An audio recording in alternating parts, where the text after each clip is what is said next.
The next new feature we will be talking about today is called the Inline Grading for Assignment feature. Instructors can view student-submitted files inline now, meaning in the web browser, without requiring any plugins, applets, or client-side applications.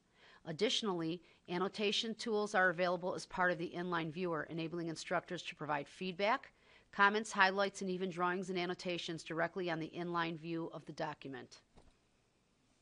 You access the assignment the same way as you always did, through the Grade Center. So I'll click on Full Grade Center, and here I see an assignment that needs to be graded. I will click the drop-down arrows, click on View Grade Details, click on View Attempts,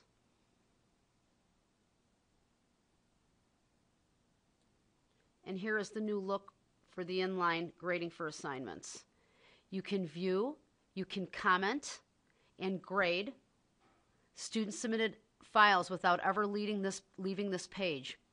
When you view a document submitted as an assignment, the document is converted to a format that is viewable inside this web browser. Supported document types that can be converted at this point are Word, PowerPoint, Excel, and PDF. The converted document is displayed in a viewer on the Grade Assignment page. Formatting and embedded images of the original document are preserved in the conversion. I can now zoom in or zoom out on the student submitted document. If I click on this comment button, I have choices where I can highlight things for the student, or I can even comment. I can make an area comment. If I click here, you'll see that you can move this around and leave comments for the students on their paper.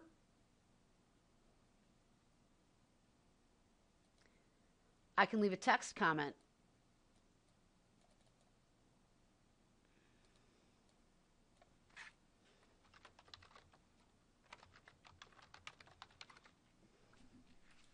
And click off, and you can see here that I've just left them a text comment. I can scroll through the pages with these up-down arrows here. So you can see that I can do a lot of formatting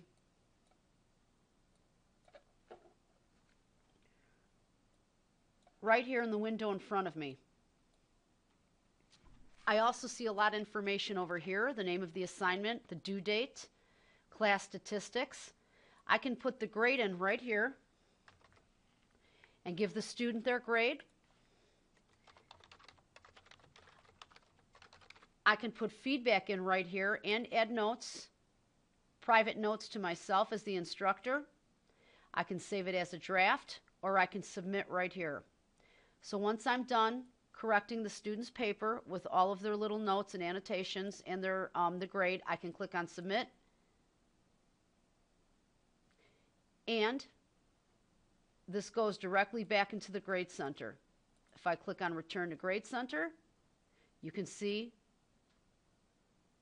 that the grade is right here. I now have logged in as a student. I logged in as a student that submitted that paper that we just looked at. And if I go in from the student view and I check on my assignment, this is exactly how I can see it. It's also inline, just as how you corrected it with all of your notes and annotations and highlights, and with your feedback, and with my grade. So I also view it inline just as you do on the student's side. Now I am back in the instructor's view, back in the full Grade Center. If a student has submitted an attempt, but you want to give them another opportunity, you can invite them to submit again, and here's how you do that. You click on the down arrows next to the score, click on View Grade Details,